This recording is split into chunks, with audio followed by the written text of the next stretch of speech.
ध्वनि विज्ञान क्या होता है, उसकी उपयोगिता क्या है, उसकी शाखाएं क्या हैं, उसकी उत्पत्ति कैसे हुई। तो दोस्तों, जो ध्वनि विज्ञान की शाखाएं हैं वो कौन कौन सी हैं और उसकी उत्पत्ति कैसे हुई, ये जो टॉपिक्स हैं बहुत ज़्यादा इंपॉर्टेंट हैं। तो आप इस वीडियो को लास्ट तक जरूर देखें ताकि आपसे कोई भी टॉपिक मिस ना हो जाए। नमस्कार दोस्तों, शौर्य क्लासेस में आप सभी का स्वागत है। मेरा नाम है जतिन। तो चलिए दोस्तों, स्टार्ट करते हैं वीडियो को।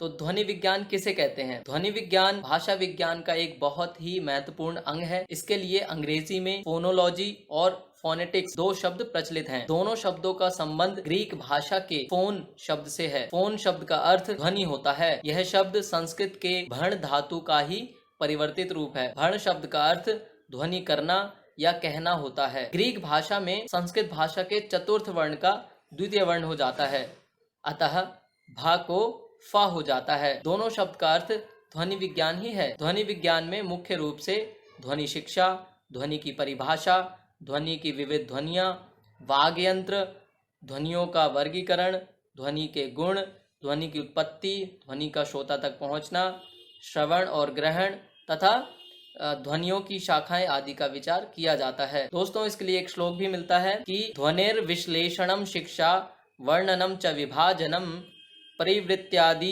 इतिहासश्च ध्वनि विज्ञानम उच्यते। दोस्तों, अब हम बात करेंगे ध्वनि की उत्पत्ति के बारे में कि ध्वनि की उत्पत्ति कैसे हुई है।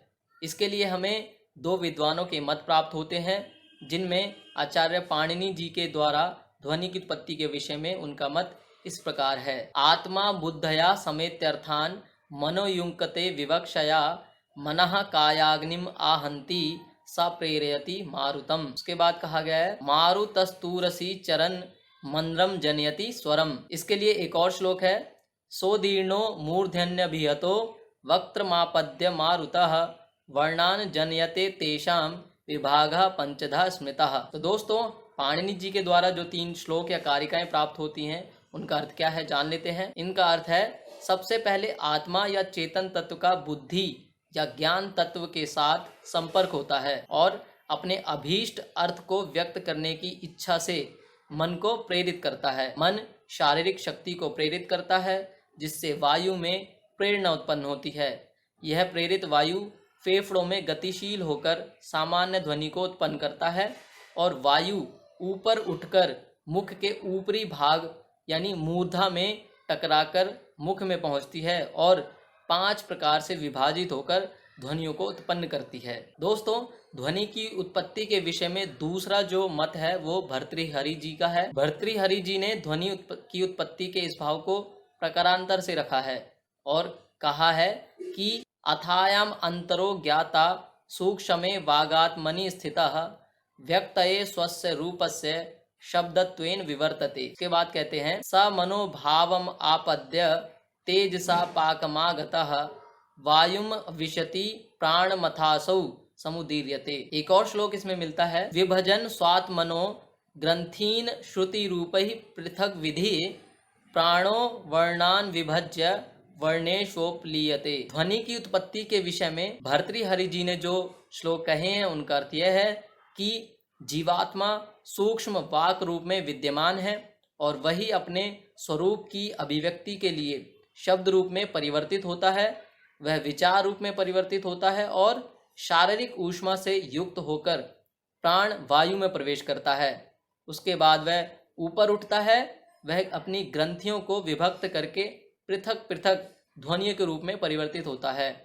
इस प्रकार प्राण वर्णों को अभिव्यक्त करता है और उन्हीं में लीन हो जाता है, जिसके कारण ध्वनि उत्पन्न होती है। दोस्तों, अब हम बात करेंगे ध्वनि विज्ञान की उपयोगिता के बारे में कि ध्वनि विज्ञान का क्या महत्व है, उसका कैसे उपयोग किया जा सकता है। सबसे पहले जो है, ध्वनि विज्ञान भाषा की विभिन्न ध्वनियों का उचित ज्ञान कराता है और उसके सही उच्चारण की शिक्षा देता है कि हम किस प्रकार शब्दों का उच्चारण करें। दूसरा, यह प्रत्येक भाषा के शुद्ध उच्चारण और शुद्ध लेखन में सहायक होता है कि अगर हमें ध्वनि विज्ञान का बोध है, हम ध्वनि विज्ञान के विषय में जानते हैं, तो हम किसी भी भाषा के शब्दों का शुद्ध उच्चारण कर सकते हैं और उसको शुद्ध रूप में लिख भी सकते हैं। तीसरा है, इसके द्वारा मनुष्य का उच्चारण संबंधी ज्ञान पूर्ण होता है।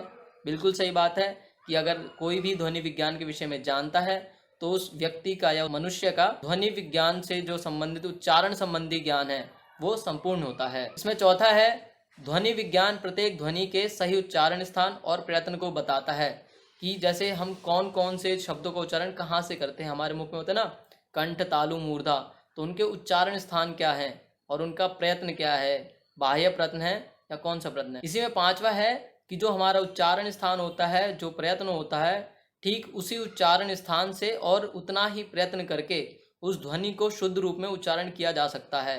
अर्थात कहीं हमारे में उच्चारण दोष है तो उसके उच्चारण स्थान को पता करके उसको शुद्ध किया जा सकता है। दोस्तों, इसी के अंतर्गत छठा पॉइंट ये है कि अगर हमें उच्चारण स्थानों का बोध है, प्रयत्नों का बोध है, तो ऐसा करने से व, ब, श, स आदि का अंतर स्पष्ट हो जाता है और इन ध्वनियों के भेद के ठीक ज्ञान ना होने से अनेक अनर्थकारी उच्चारण भी हो जाते हैं।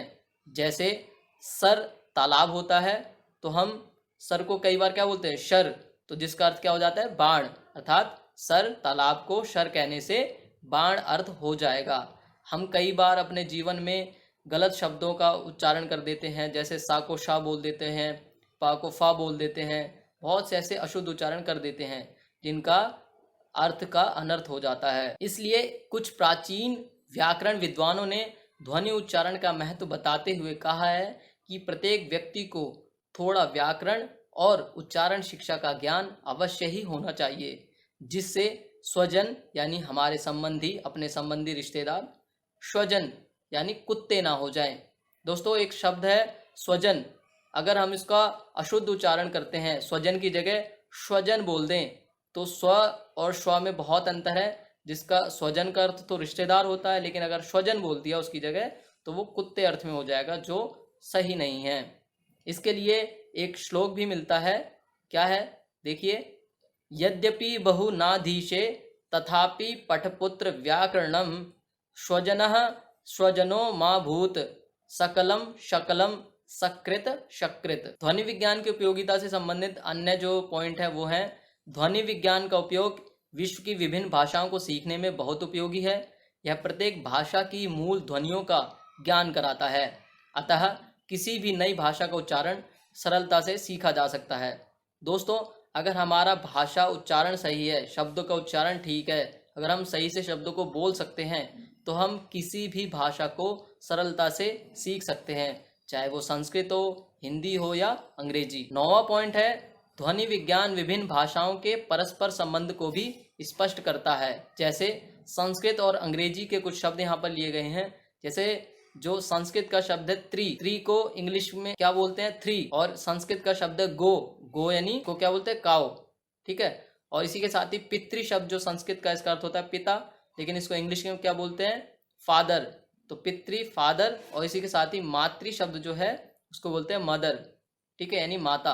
तो ये शब्द जो है वो एक दूसरे से संबंधित हैं, उनका उच्चारण भी समान है लगभग, और ये संस्कृत और अंग्रेजी के शब्द यहाँ पर लिए गए हैं। इसके साथ ही ध्वनि विज्ञान का संबंध उच्चारित ध्वनियों से है, उसकी लिखित वर्णमाला से नहीं, और शुद्ध उच्चारण की शिक्षा के द्वारा यह मानव को अधिक सुसंस्कृत और सुसभ्य भी बनाता है। दोस्तों, अब हम बात करेंगे ध्वनि विज्ञान की शाखाओं के बारे में। ध्वनि विज्ञान की शाखाएं बहुत ही महत्वपूर्ण है, इसके विषय में जानना बहुत आवश्यक है। तो ध्वनि विज्ञान के अंतर्गत ध्वनियों के विषय में विचार करने से बोध होता है कि शुरू से अंत तक इसकी केवल 3 स्थितियां हैं। पहली उच्चारण या उत्पत्ति, दूसरा संचरण या गमन, और तीसरा है श्रवण। इन तत्वों का अलग अलग रूप में विश्लेषण किया जाता है और इन्हें क्रमशः औच्चारिकी, संचारिकी और श्रौतिकी कहा जाता है। ध्वनि विज्ञान की शाखाओं में जो पहली शाखा है वह है औच्चारिकी ध्वनि विज्ञान।